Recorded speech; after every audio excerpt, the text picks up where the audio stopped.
อันนี้เพิ่นว่าตาดีได้ตาร้ายเสียผู้ใดหางานกับหมานมาจากของแนวมุนเพิ่นกะลีดีคักเด้อหั่นนี่โอ้ยสิเอาจังใดล่ะ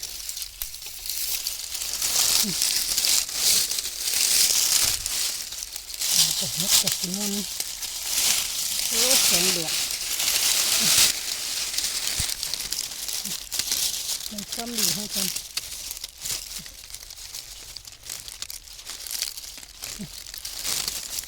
ใส่เลยแข็งเดือดแข็งเดือดสองขาสามขาเกิดสีแดงไม่ถือขาเพิ่นขาหนึ่งนี่แบบแข็งเดือดก็ดีโพเห็นว่ากระไดเนาะบ่จ้องอีหลีกับบ่เห็นเอาโลดด้วย